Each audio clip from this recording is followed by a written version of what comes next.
थोड़ा इनको सुनने दें, जवाब दे दें। ये खाकान अब्बासी साहब का भी और शिकवा जवाब है, शिकवा तो ले लेना, ठीक है। अगर ये आप जो है अगर जवाब सर ये अगर रोना धोना ही सुनना है, पिटना पिटाना ही है, तो फिर आपको जवाब तो सुनना है। उनको भी चांस देते हैं। सबको हमारे लिए सारे मौजूद अरकान है, एक एक करके जवाब ले लो। एक सर यहाँ पे जिनका नाम पहले आया हुआ है उनको मैंने दे दिया नाम, जिनका नाम आया हुआ है इस लिस्ट के अंदर उसी हिसाब से मैंने इनको मौका दिया है।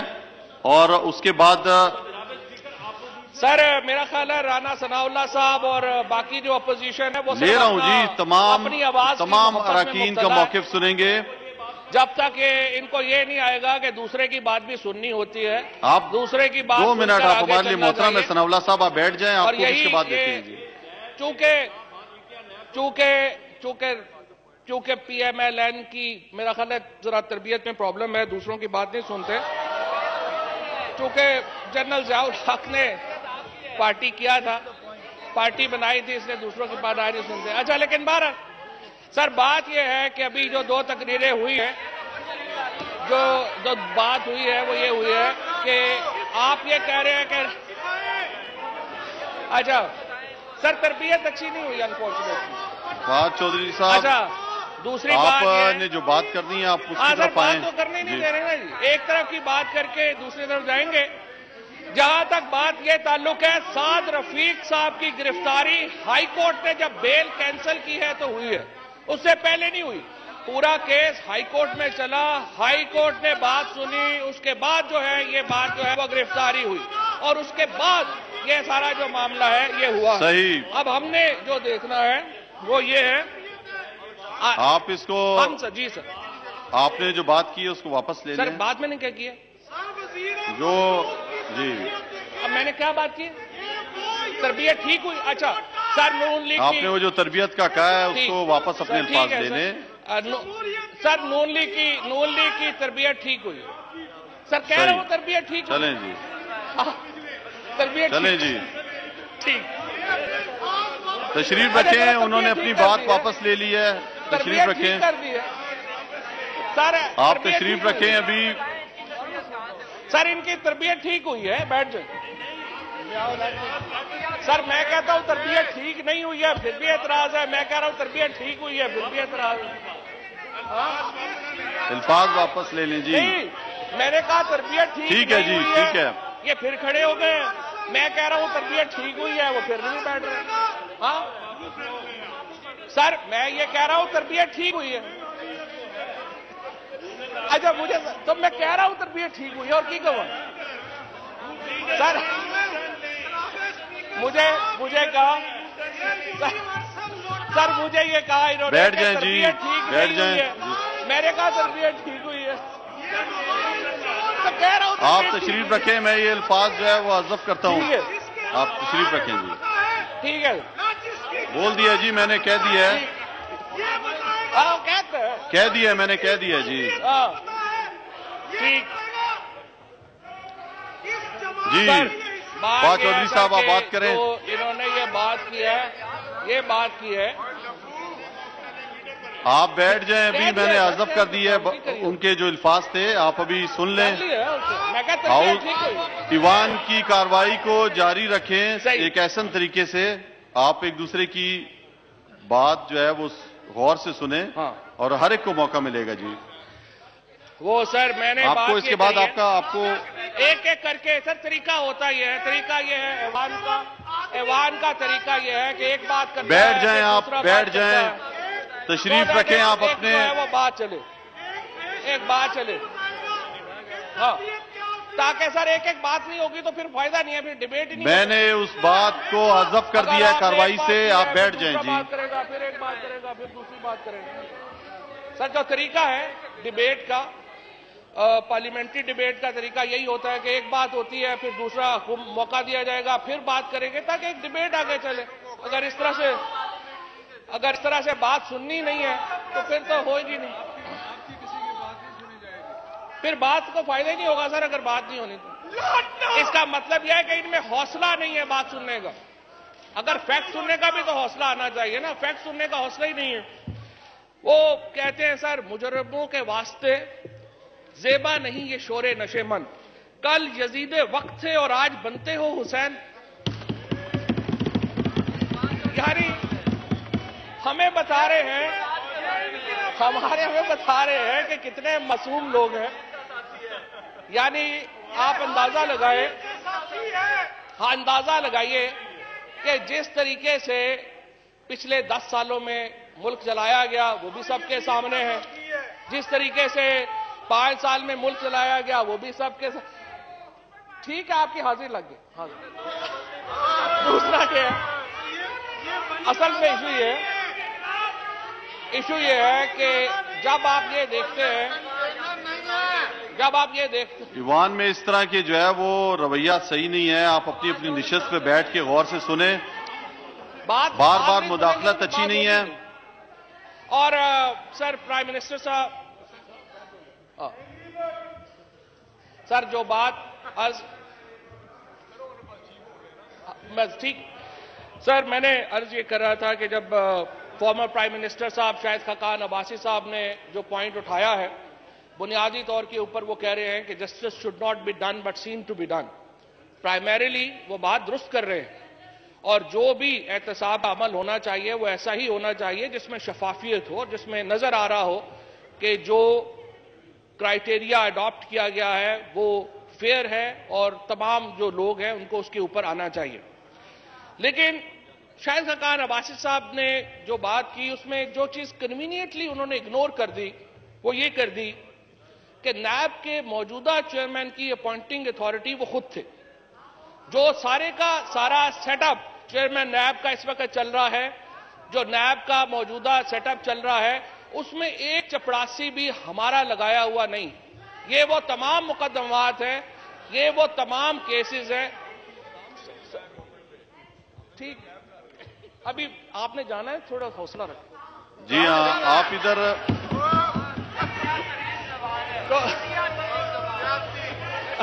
अच्छा, तो ये बात है, बैठ जाएं, आप इधर मुखातिब होके, चेयर से मुखातिब होके बात करें। हौसला ही नहीं रखेंगे तो फिर अगर बात करने का, अगर बात सुनने का हौसला नहीं तो फिर बात किया ही ना करो। सर इशू ये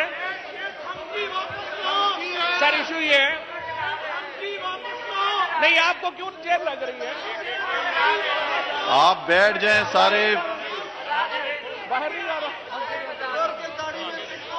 सर, मुझे लगता है कि सारी अपोजिशन को अपना खतरा पड़ा हुआ है, इनको अपने अपने करतूत याद है, तो इसलिए ये सारे घबराए हुए हैं, जवाब भी नहीं सुनना चाहते। मसला तो ये है, जवाब भी नहीं सुनना चाहते। हालत ये है, चोर की दाढ़ी में तिनका है और बहुत बड़ा तिनका है। अच्छा, बात यह है कि इसलिए कि इनको समझ नहीं आ रही है और ये जवाब सुनने के तैयार नहीं है, जिसकी वजह से वो तैयार इसलिए नहीं है कि इसके लिए एक हौसला चाहिए और फिर अपने करतूतों का भी पता है, इसलिए जो हालात हैं वो आपके सामने हैं। मैं ये कहना ये चाह रहा हूं कि आपने ये जो तमाम इन्होंने कहा, फॉर्मर प्राइम मिनिस्टर साहब ने कि नैब ज्यादती कर रहा है, या ये साद रफीक साहब का केस जो है ये तो हाई कोर्ट में, जहां तक मीडिया में हमने पढ़ा है, ये तो हाई कोर्ट में बेल उनकी कैंसिलेशन हुई और एक्सटेंशन नहीं हुई बेल की, तो तब जो है नैब ने अरेस्ट किया है। तो सवाल ये पैदा होता है कि नैब में जो फेयर मौका था, जो हाई कोर्ट के सामने वो गए, हाई कोर्ट ने उसको सुना और वो किया। अब अगर अपोजिशन ये चाह रही है, ये अनोखे लाडले खेलने को चांद मांग रहे हैं और ये चाहते हैं कि इनसे कोई बाज पुरुष ही ना हो, इनसे कोई क्राइटेरिया ही ना पूछा जाए, और फिर मैं ये भी जरा वाजे कर दूं कि अवाम एहतसाब चाहती है। अवाम ये चाहती है कि 10 सालों में और पाकिस्तान में जो लूट मार का बाजार लगाया गया है उसका हिसाब हो, और अगर नैब और अगर वो इदारे जो एहतसाब कर रहे हैं और वो एहतसाब करना चाहते हैं, और अगर कोई ये समझे कि मौजूदा हुकूमत उसमें रुकावट बनेगी, तो ये बिल्कुल नहीं होगा। मौजूदा हुकूमत इंशाअल्लाह अवाम की ख्वाहिशात की तर्जुमान है और मौजूदा हुकूमत उसके मुताबिक आगे चलेगी। जो इन्होंने पूरे के पूरे मुकदमात में, और बिल्कुल सही बात है, नैब आजाद इदारा है, हमारे अंडर नहीं है, हमें नहीं मालूम उन्होंने किन केसेस के ऊपर, किन लोगों के ऊपर जो है वो किया। इनमें तमाम मुकदमात ये जो बने हैं ये उस वक्त बने जब प्राइम मिनिस्टर इस मुल्क में शाहिद खाकान अब्बासी साहब थे। केस उस वक्त बने जब नवाज शरीफ साहब प्राइम मिनिस्टर थे। तमाम का तमाम जो सेटअप बना है मौजूदा, ये जो कानून बनाए गए हैं ये उस वक्त बने जब आप इख्तिदार में थे। तो वजह यह है कि जब आप इख्तिदार से बाहर निकले, जब हाथ आपके ऊपर पड़ा, फिर आपको याद आ गया कि इसमें तो बड़े फ्लॉज है, इसमें तो बड़े खामियां हैं, इसमें तो बड़ा है। यानी जब एक मामला दूसरों के लिए चल रहा था वो सही है,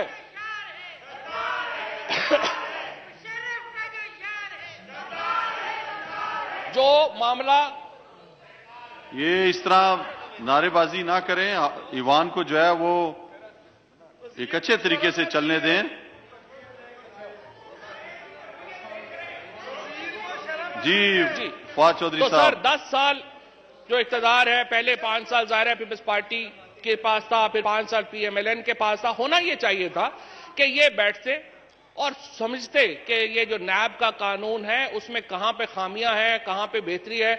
हमें जब पहले दिन आकर के इस ऐवान में आए और ये कहा गया कि ऐवान में ये कहा गया कि नैब के कानून में तब्दीली की जरूरत है, तो पहले ही दिन हमने जो लॉ मिनिस्टर साहब हैं फरोग नसीम साहब, उनकी क़यादत में एक टास्क फोर्स भी बनाई गई और अपोजिशन की कमेटी भी बनाई गई जो उनके साथ निगोशिएट कर रही है।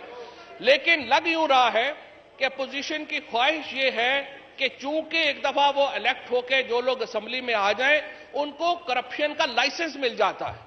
शायद सोच ये है, ये सोच नहीं होनी चाहिए। अवाम का पैसा है, पिछले 10 सालों में जिस तरह खर्च हुआ है उसका हिसाब देना होगा और वो हिसाब देना चाहिए। आपको तो अपने हिसाब में देना चाहिए कि ये बातें हुई हैं, हम पे इल्जामात हैं, हम उनके जवाबात देना चाहते हैं ना। आप जब ये पैनामा पेपर्स का केस आया उस वक्त जब नैब का जो चेयरमैन थे, जिस तरीके से उन्होंने नैब को चलाया वो भी सबके सामने है। एससीसीपी का चेयरमैन लगाया गया जो बाद में एक्यूज हुआ और बाद में उसके ऊपर ट्रायल हुआ। एफबीआर के चेयरमैन से लेके तमाम वो लोग जो मनी लॉन्ड्रिंग में मुलव्वस थे उनको की ओहदों के ऊपर अपॉइंट किया गया। क्यों अपॉइंट किया गया? किसका पैसा बाहर भेज रहे थे? पाकिस्तान के साथ जो जुल्म और ज्यादती हुई, ना सिर्फ यहां पर करप्शन की गई, यहां से पैसा चोरी किया गया, यहां से पैसा लाउंडर करके बाहर भेजा गया। जो लोग जिनके पास मोटरसाइकिल थे, जिन्होंने जब सियासत शुरू की, जब वो सियासत के ऊपर मेराज के ऊपर पहुंचे, उनके पास 8-8 बरले की गाड़ियां हैं, कोई उनसे पूछने वाला नहीं है और ये पैसा कहां से आया। और जब आप उनसे पूछे ये पैसा कहां से आया, ऐवान का तकद्दुस खराब हो जाता है। उस वक्त ऐवान का तकद्दुस खराब हो जाता है जब आप ये पूछते हैं उनसे कि आप इक्तदार में आने से पहले, आप सियासत में आने से पहले तो आप दयाल सिंह कॉलेज के बाहर जो है वो बसें रोका करते थे, टिकट दिया करते थे। अचानक आपके पास ये जो सैकड़ों एकड़ों की हाउसिंग सोसाइटियां कैसे बन गई? उस वक्त आपका तकद्दुस खराब हो जाता है। जब आप इनसे पूछते हैं कि इक्तदार में आने से पहले तो आपके पास एसेट्स नहीं थे, अब आपके पास दुबई में जमीनें हैं, अब आपके पास लंदन ये नारेबाजी ना करें, आराम से बैठे हैं। नहीं सर, सुने आप गौर से जी। जमीनें हैं वो ज्यादा उछल रहा है, उसको पता है, और वो ज्यादा उछलेगा, कोई मसला नहीं। ये जो सारे उछल रहे हैं, जिस तरह प्राइम मिनिस्टर साहब ने कहा था, वो इसलिए उनको दुख नहीं है साद रफीक का या शहबाज शरीफ का, उनको दुख है कि हमारी बारी आने वाली है, शायद इस मामले में वो ज्यादा उछल रहे हैं। हाँ, और ये जो ज्यादा उछल रहे हैं ये वही हैं जिनके पास बुनियादी तौर के ऊपर, जिन्होंने पिछले 10 सालों में, जिनको पता है कि कमाई का हिसाब देना पड़ेगा, और अगर इन दागदार लोगों से कमाई का हिसाब हम ना ले सके, इन दागदार लोगों से पाकिस्तान के लोगों के पैसे वापस ना ले सके, तो मैं ये समझता हूं तहरीके इंसाफ का हक ही नहीं है वो हुकूमत करे। इसलिए वक्त आप लोगों ले रहे हैं सारे, वक्त तो सारे वही बोलते हैं। वो सर अगर चुप होंगे तो बात मुकम्मल होगी ना, बात मुकम्मल होगी। आप अपने लोगों को चुप कराएं ना, आप अपने लोगों को चुप कराएं। हाँ बिल्कुल। और सर मेरी सबमिशन ये है, यहां पे ये जो आकर के ये जो आकर के यहां पर एक ढोंग रचाया जाता है कि जब भी कोई गिरफ्तारी होगी या जब भी कोई होगा तो इसको जनाब हमारी सियासत में बड़ा हमारा जुल्म हो गया है। ये कहना कि हमारे ऊपर बड़ा जुल्म हो गया, हमारे पास तो लाइसेंस का करप्शन का हमें कौन कैसे पूछ सकता है, ये बात नहीं हो सकती। आपने वो हम कहते हैं जिन्ना खादियां गाजरा टिड्डो ना दे पीड़ होगा आपका, जिन्होंने ये गाजरें खाई हैं और ये सारे जो थे ये एक्स्ट्राऑर्डिनरी खरगोश थे। मैं आपको मुख्तसर करें अपनी बात, औरों को भी मौका देना है जी। मेरी अर्ज ये है कि जो लोग जो ज्यादा उछल कूद रहे हैं, जिनको फिक्र है कि आज इनकी बारी है, कल उनकी बारी है, परसों उनकी बारी है, इन लोगों को प्रॉब्लम ये है कि ये पाकिस्तान में ये रवायात ही कायम नहीं होना देना चाहते कि यहां पर एक फ्री एंड फेयर हो। पाकिस्तान में पहली बार फ्री एंड फेयर एहतसाब हो रहा है। पाकिस्तान का वजीर आजम इस मामले में कमिटेड है। कोई पाकिस्तान में, चाहे वो हमारी पार्टी से हो या अपोजिशन की पार्टी से हो, कोई गवर्नमेंट का इन्फ्लुएंस नहीं है कि उसको कोई पकड़ो या ना पकड़ो या करो या छोड़ो या ना करो। हम ये समझते हैं कि एहतसाब के अमल को जिस तरीके से आप मुतनाज़िया बना रहे हैं इसका फायदा नहीं होगा। नैब अपना काम कर रहा है, उसको अपना काम करने दें, अदालतें अपना काम कर रही हैं, अदालतों को अपना काम करने दें, और आप लोग अपने गिरबान में झांके। जो सलूक आपने पाकिस्तान के साथ 10 सालों में किया है उस पर पाकिस्तान के लोगों से पहले माफी मांगे और फिर आगे चले। जी मौलाना अब्दुल वासे साहब, एक मौलाना अब्दुल वासे साहब काफी देर से जी